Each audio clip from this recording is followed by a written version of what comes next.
The year was 2154, and humanity had long since broken free of its planetary shackles.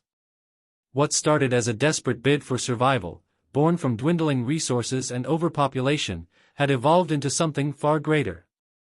The United Terran Federation, UTF, a coalition of Earth and its colonies, had achieved what once seemed impossible: interstellar travel. The Soul Gate, Earth's first stable wormhole generator, had unlocked the stars, and with it, an era of expansion began. But the galaxy was not unclaimed. Humanity was late to the cosmic stage. The Zeventai Imperium, an ancient and powerful empire, ruled entire sectors of space. The Hekari Consortium controlled trade routes with ruthless efficiency, and the Vorst Dominion, an insectoid race that valued brute strength over diplomacy, expanded through sheer force. For centuries, these empires had watched younger species struggle and fall, assuming humanity would meet the same fate. They were wrong. When the UTF's first colony ships entered the Proxima Centauri system, the Zeventai scoffed. When they pushed further into the Orion Arm, the Hekari sneered. And when humanity boldly claimed systems close to Vorsk space, the Dominion laughed, believing war would crush this upstart species before it could truly rise. Then came the Battle of Epsilon Eridani. The Zeventai had grown tired of humanity's unchecked expansion. A fleet of warships arrived in the system, outnumbering the small UTF defense force 5-1. The Zeventai admiral gave humanity a simple choice: surrender or be annihilated. Humanity did neither. Instead, the UTF's admiral, Elias Vandross, transmitted a single message: come and see. The battle that followed was unlike anything the galaxy had ever witnessed. The Zeventai fleet, confident in its superior numbers and centuries of war experience, launched its assault, only to be met with a technological nightmare. Humanity's ships were not just war machines, they were adaptable, intelligent, and designed for rapid learning. Enemy battle formations were cracked open like brittle glass. Weapons systems operated at terrifying precision. Zeventai shields, once thought impenetrable, failed under the relentless barrage of kinetic weapons and plasma fire. And then there was the Legion Protocol, an AI-assisted, automated defense network that coordinated humanity's fleet with near-perfect efficiency. Every move the Zeventai made was countered before they even knew what had happened. Every strategy was anticipated and dismantled. What should have been a swift victory for the Zeventai became a massacre for them. The battle lasted 3 hours. Not a single Zeventai warship left Epsilon Eridani intact. For the first time in centuries, an empire that had never lost a war tasted humiliation. The Zeventai Council convened in secrecy, trying to rationalize their defeat. Surely, it was a fluke. A mere anomaly. But deep down, they knew the truth. Humanity was something different. Something terrifying. And this was just the beginning. The destruction of the Zeventai fleet at Epsilon Eridani was more than a mere defeat, it was a seismic shift in galactic power. The battle, once expected to be nothing more than a footnote in the Zeventai Imperium's long history of conquest, had now become an open wound. Rumors spread like wildfire across the known universe. The Zeventai Council remained silent, issuing no official statements. But silence in politics was as damning as an admission of failure. Whispers among their vassal species grew into murmurs of rebellion. If the mighty Zeventai could be bested by a species barely 2 centuries into interstellar travel, what did that mean for the rest of the galaxy? The Hekari Consortium, masters of trade and information, watched with keen interest. They had always seen humanity as a potential competitor, but now they saw something more dangerous: a wild card. A species that refused to play by the galaxy's established rules. The Hekari CEO Council debated in private chambers whether they should hinder humanity's rise, or invest in it. But the Vorsk Dominion, they did not hesitate. The Vorsk, a warlike race of towering, exoskeletal warriors, believed in one fundamental truth: strength was the only law of the universe. To them, humanity's victory at Epsilon Eridani was not an insult, it was an invitation. ### the challenge. It came in the form of a single Vorsk dreadnought, appearing on the edge of UTF space. The vessel, 5 kilometers long and bristling with weapons, transmitted a message to the nearest human outpost. "We are the Vorsk. We recognize your strength. Prove it. Send your best warrior."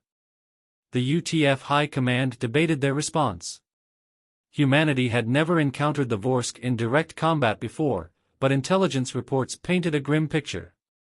They were brutal, unforgiving, and relentless in battle. Their warriors were genetically engineered for war, each capable of ripping through steel plating with their claws. But humanity did not back down from challenges. Admiral Elias Vandross himself responded. "We accept." The agreed-upon battlefield was an abandoned moon, devoid of atmosphere or life. A duel, one human against one Vorsk. If humanity won, the Vorsk would recognize their right to exist in the cosmos. If they lost, the Dominion would come in force. #the duel. The Vorsk champion, war leader Skor, stood nearly 3 meters tall, clad in heavy armor that fused with his exoskeleton. His war axe, made from neutronium alloys, could shatter a tank in a single swing. He had fought in over 100 duels. He had never lost. Humanity's champion was Captain Darius Kane, a soldier enhanced by the Legion Protocol. While he looked human on the outside, Kane was something new, a fusion of man and machine, his nervous system linked to a tactical AI that processed combat scenarios in microseconds.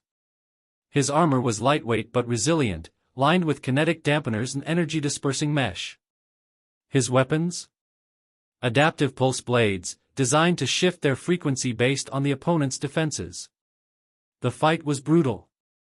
The Vorsk fought like a storm, relentless, savage, overwhelming. But Kane didn't just fight back, he evolved. Every attack, every movement was analyzed, countered, improved upon. What started as a battle of brute force became a battle of intelligence, and that was where the Vorsk faltered. In the final moment, as Skor brought his war axe down with a killing blow, Kane sidestepped with inhuman precision, dodging by mere centimeters. His pulse blade ignited in an arc of blue fire, slicing through the Vorsk's armor and cutting deep into his chest. Skor fell. Silence. Then, a slow, deliberate sound echoed from the Vorsk warriors watching the duel. The sound of armor striking against armor. A salute, ***. The Vorsk did not rage. They did not seek vengeance. They honored strength. And in that moment, humanity earned the respect of one of the most fearsome warrior species in the galaxy. But respect was not the same as trust. The Vorsk War Council sent a single transmission to their Zevantai rivals. You were right to fear them.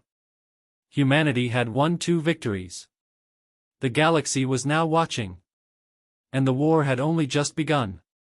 The Zevantai Imperium was dying. They would never admit it, not publicly, but the signs were everywhere. The destruction of their fleet at Epsilon Eridani had shattered their illusion of invincibility. The Vorsk Dominion's recognition of humanity had undermined their authority. Now, entire vassal species whispered of rebellion.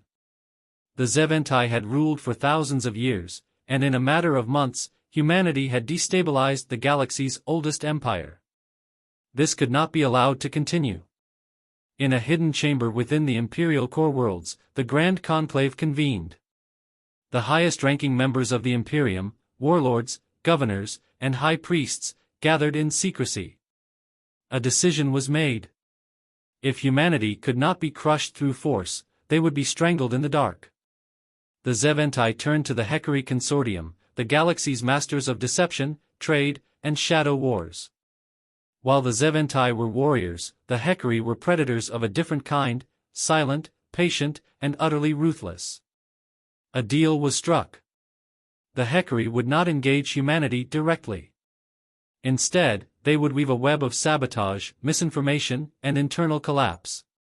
Economies would fail. Allies would be turned against each other. Humanity's rapid expansion would be halted, not by war, but by subterfuge. And if that was not enough? Assassins would follow. #The silent war begins. It started subtly. Supply lines that had once been stable mysteriously collapsed. Shipments of critical resources vanished. Key infrastructure projects suffered accidents. Trade agreements between human colonies and neutral species were suddenly revoked, as once friendly governments were bribed or threatened into compliance. The UTF struggled to understand what was happening. The Hekari left no evidence, no trails to follow. It was as if the very fabric of humanity's expansion was unraveling on its own. But the worst was yet to come. The assassination of Admiral Elias Vandross changed everything. ###The fall of a Titan.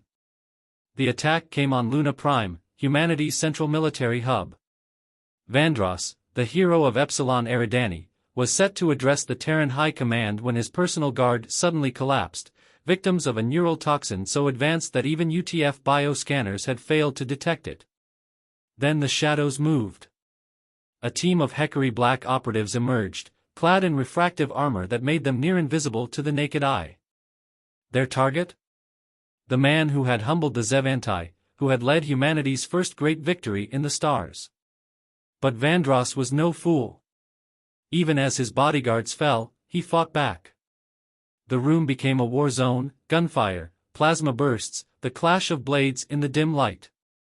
The assassins' blades moved like phantoms, cutting through steel like paper, but Vandross was faster than they expected. He took down 3 of them before a poisoned blade found his side. As he fell, bleeding out on the cold metal floor, he activated his emergency beacon. The last assassin standing fled, knowing reinforcements were seconds away. Vandross lived for 6 minutes after the attack. His final words, spoken to his second-in-command, echoed through the corridors of Luna Prime. "They think this will break us. They don't know what they've done." ###The wrath of humanity. The news spread across human space within hours. The death of Admiral Vandross was not just an attack on a man, it was an attack on everything humanity stood for. The Terran Federation, once measured in its response to galactic politics, changed overnight. Diplomatic talks with the Zevantai were cut off. Hekari trade agreements were terminated. And for the first time in history, the UTF authorized full-scale, covert warfare. The Legion Protocol was no longer just a fleet AI system. It became something more, a vast, interconnected network of intelligence agents, special forces, and cyber warriors dedicated to one goal: hunting down those responsible. Within weeks, Hekari spies began to disappear. Entire shadow networks collapsed. Hekari trade hubs were hacked, corrupted, and turned against their masters.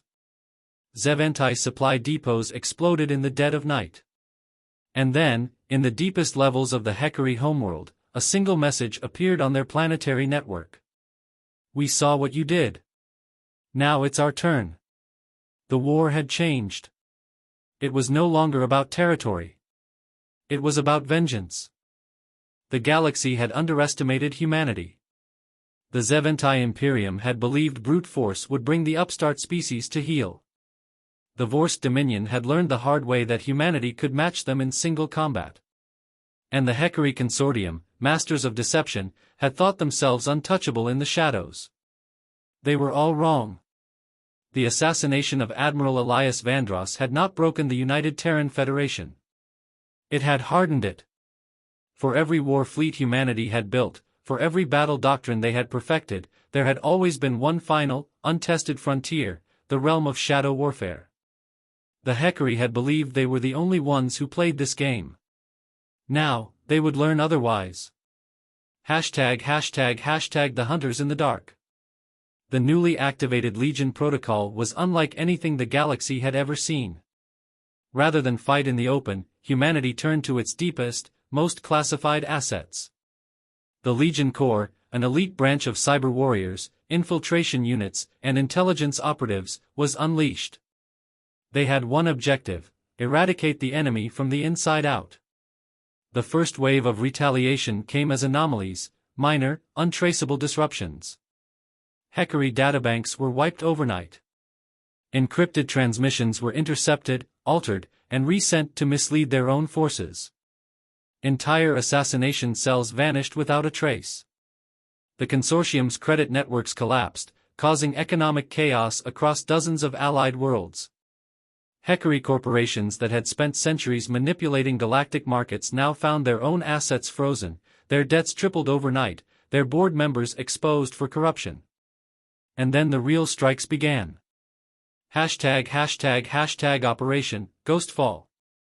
At 0300 Galactic Standard Time, humanity's first full-scale covert strike was executed.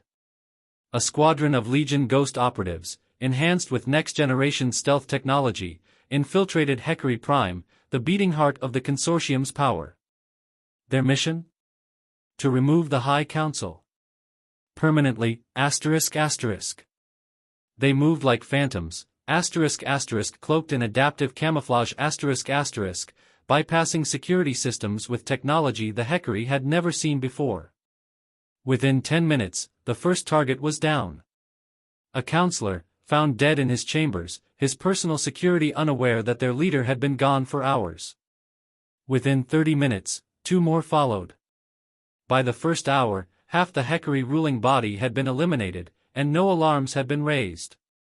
By the third hour, the entire council was either dead or missing. When the Heckery government finally realized what had happened, they were in full panic. For the first time in their history, they were the prey. And then, in the depths of their planetary network, another message appeared. You started this war in the dark. We will end it in the light. ### The shattering of an empire. With their leadership in chaos and their economic grip crumbling, the Heckery Consortium did something unthinkable. They begged for peace. They sent envoys to the UTF, offering full reparations, trade concessions, and military cooperation. They would withdraw from all hostile operations and expose the Zeventai involvement in the conspiracy.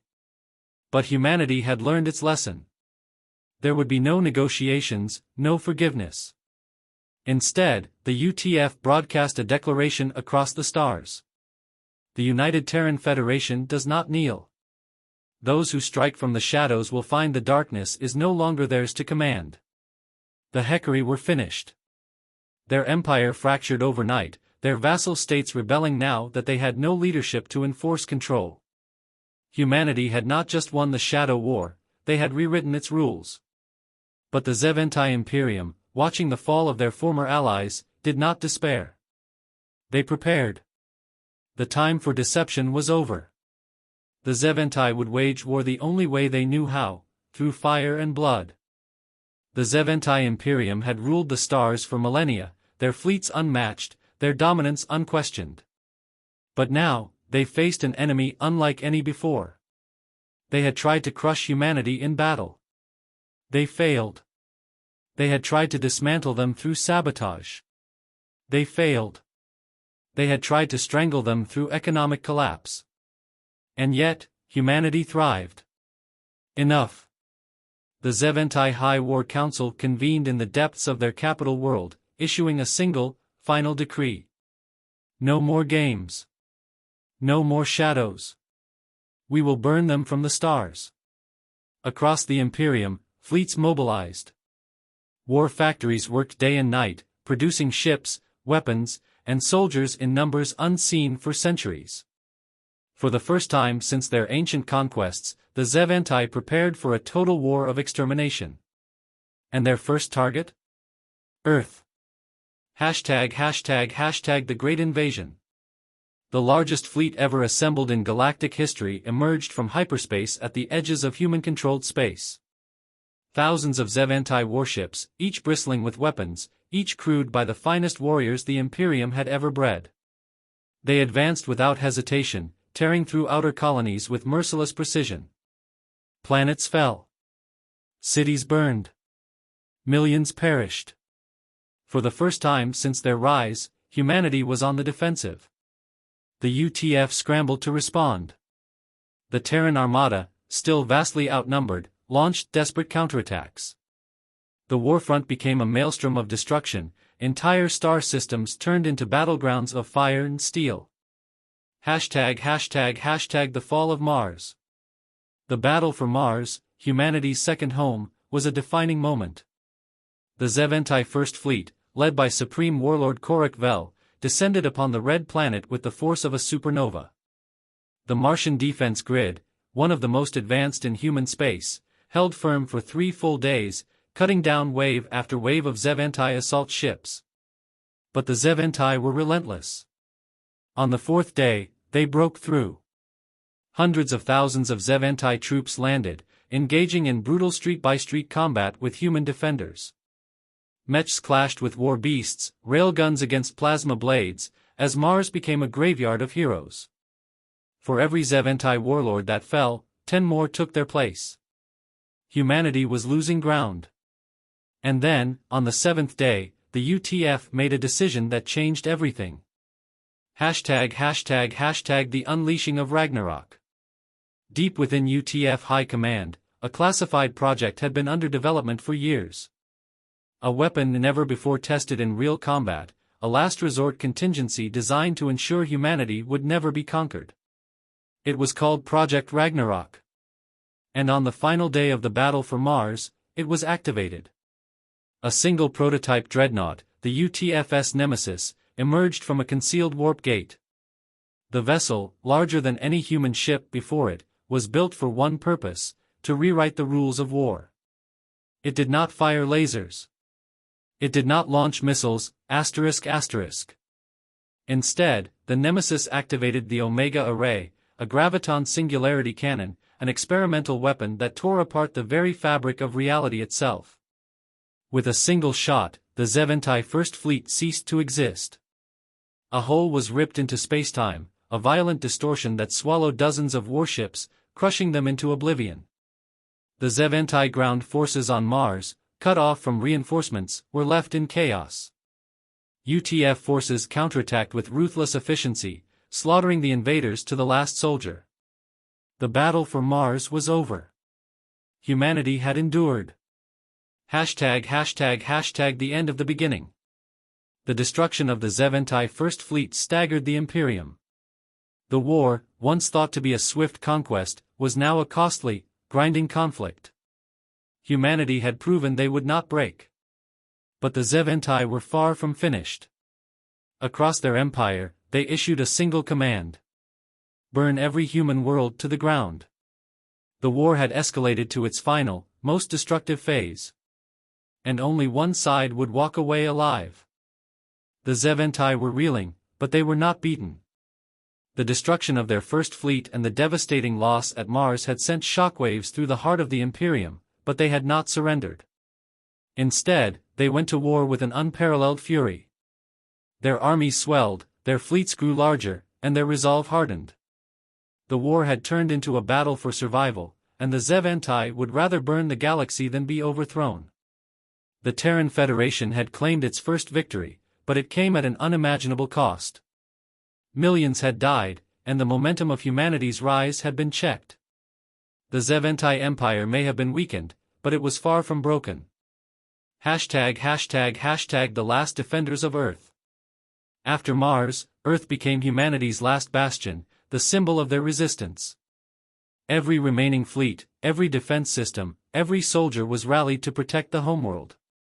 The Zev anti-High Command understood that Earth was not just a planet, it was the key to breaking humanity's spirit. If they could bring Earth to its knees, they could cripple the Federation. On the eve of humanity's most critical battle, Admiral Sarah Kessler, the newly appointed Supreme Commander of the Terran Defense Forces, stood before the Federation's leadership. The gathering of generals, strategists, and diplomats knew the stakes. We have one chance to end this. Humanity's plan was simple, but it would demand everything. The Nemesis, humanity's ultimate weapon, would be used once again, but this time not as a simple deterrent, it would be the decisive blow. The plan was to use the Omega Array to pierce the heart of the Zev anti-fleet, shattering their command and leaving their forces in disarray. But there was a catch: the Omega Array had a devastating cost. The weapon was powerful, but it was unstable, its use capable of destroying entire star systems. The risk was immense. The Nemesis would need to be positioned in the heart of the Zev anti-armada, a one-way mission. Admiral Kessler's orders were clear. If we succeed, humanity survives. If we fail, Earth falls. The Zevanti's wrath. As the Terran fleet rallied around Earth's defenses, the Zevanti launched their most brutal attack yet. This was no longer a battle of soldiers, this was a war of annihilation. Massive Zevanti dreadnoughts, each bristling with planet-killer weapons, hurtled toward Earth with singular purpose. Their battle cry was simple. Erase them. The Zevanti elite fleet, led by Supreme Warlord Korik Vel himself, bore down on Earth with terrifying speed. Zevanti ships carved through the void with overwhelming force, their weaponry tearing through human defenses like paper. Entire defensive stations were obliterated before humanity could even respond. But Earth was not alone. The Terran armies had fought this war for too long to give up now. Hundreds of fleets, dozens of planetary defense battalions, and elite strike forces joined the fray. Humanity's fleet formations, now perfected through years of brutal conflict, moved with precision. They were no longer the underdogs, they had become a force of nature. The battle raged around Earth, a cataclysmic struggle between the last two great powers in the galaxy. A symphony of fire and death echoed across the stars, with humanity's ships rising to meet the Zevanti assault in a display of unmatched tenacity. The final gamble. As the Zevanti advanced, the Nemesis entered the fray. The massive dreadnought, nearly half the size of the Zevanti flagship, fired its graviton cannon with calculated precision. A single shot blasted through the heart of the Zevanti fleet, creating a shockwave that ripped apart half of the incoming Zevanti warships. But this was only a prelude to the ultimate strike. Admiral Kessler's voice crackled over the fleet's communications network. Prepare for Omega. This is our last chance. Humanity's ships began to form a defensive perimeter around the Nemesis, while the massive dreadnought powered up the Omega array. The Zevanti were too close, and they saw their target. Korik Vel knew what was coming. He issued a final order. Destroy the Nemesis. Now. As the Zevanti fleets closed in on the Nemesis, the weapon's energy began to pulse, its graviton core humming with the power to erase a star. Kessler braced herself, knowing that once the shot was fired, nothing would remain of the area around Earth. Then, with a blinding flash of light, the Omega array fired. The end of the Zevanti. The result was immediate and catastrophic. The Omega array struck the heart of the Zevanti fleet, creating a singularity that devoured the Zevanti ships in an instant. Whole fleets were consumed, their structures shredded and crushed in the gravitational maelstrom. The gravitational shockwave rippled outward, disrupting Zevanti supply lines and communication systems, leaving them blind and crippled. But the cost was high. The Nemesis itself, caught in the shockwave, was torn apart, its core imploding in a massive explosion. The battle for Earth was over. But the galaxy had forever changed. The Omega array had done its work. As the gravitational shockwave from the collapsed Zevanti fleet faded into the void, the once proud empire was shattered, reduced to scattered remnants. The human fleet had endured the ultimate cost, losing their greatest weapon, but the victory was undeniable. The Zevanti High Command had been decimated. Their fleets lay in ruin. Their vassal states turned against them. Their empire, built over millennia, was no more. But the battle had not been without its scars. The Nemesis, the key to humanity's survival, was gone. Its destruction, while ensuring victory, also meant that the Terran Federation had lost its most powerful asset. Yet, even in the aftermath, humanity stood tall. Admiral Sarah Kessler, who had commanded the final assault, became the symbol of humanity's resilience. Her sacrifice, and the sacrifices of every soldier and citizen who fought in the war, marked the beginning of a new chapter. Humanity had claimed its place among the stars, not as an underdog, but as a galactic power to be reckoned with. The fall of the Zevanti. In the wake of the battle, the Zevanti remnants scattered like a wounded beast. There were no more fleets to rally. No more coordinated strategies. And no more warlords to command. The Zevanti Council, once the epitome of authority in the galaxy, was left in disarray. Only a handful of rogue factions remained, clinging to the old ways, but they were quickly overwhelmed by the forces humanity had unleashed. The Vorst Dominion, who had initially watched from the sidelines, saw the opportunity. They had long been jealous of the Xavanti's power, but now, they moved swiftly to conquer former Xavanti colonies, absorbing them into their own empire. Humanity, however, had already begun to rebuild and reshape the galaxy. The ascendance of the Terran Federation. The UTF emerged from the ashes of war as the dominant power in the galaxy. The Terran High Command reorganized the Federation, establishing new alliances, securing vital trade routes, and integrating the technologies captured from the Xavanti and their allies. The military, once designed for defense, now expanded its reach, solidifying humanity's claim to the stars. Human colonies flourished, expanding at an unprecedented rate. The UTF's influence spread through diplomatic channels, with newly established embassies and treaties formed with former enemies who had recognized humanity's might. The old powers, like the Hekari and the Vorsk, now bent their knees in subtle homage to the Federation's growing reach. The Xavanti, for all their might and ancient history, were reduced to little more than a shadow. The Federation turned its eyes inward to heal the scars of war, focusing on scientific exploration, cultural renaissance, and technological innovation. The colonization of distant stars became a symbol of human ambition and progress. And all the while, humanity's greatest strength, its unity in the face of adversity, was their foundation. The return of the forgotten. As the Federation flourished, a new chapter began to unfold. The ancient archives of humanity, long buried beneath the surface of Earth, were uncovered. Hidden knowledge, ancient technology, records of forgotten civilizations, and mysterious artifacts, came to light. One such discovery was the cryoship of Progenitor, a relic from humanity's earliest days of space travel, thought to be lost during the Great Exile centuries ago.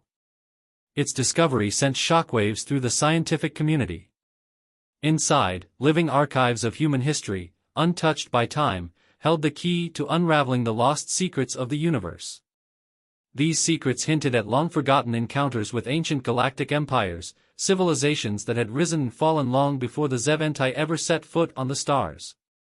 Humanity, it seemed, was not merely a new player in the galaxy, but an inheritor of a legacy far older than anyone had ever realized. The New Dawn. Humanity's victory over the Xavanti was not merely a war won, it was a symbol of what was to come. In the years that followed, the galaxy witnessed an era of unprecedented peace and expansion, one where humanity became the beacon of hope for countless species. No longer the underestimated and forgotten species, humans were now seen as leaders and liberators. With the fall of the Xavanti, the galaxy began to shift. What had once been divided by empire and war now moved toward unity. The Terran Federation, along with its allies, began to form a unified council, a new galactic order that sought to balance power and promote peace. The age of humanity had arrived. The galaxy would no longer belong to the ancient empires. It would belong to those who dared to rise from nothing, to dream of the stars, and to push forward in the face of impossible odds. And as the stars burned brightly above, humanity stood at the precipice of a new dawn, ***1 star at a time***.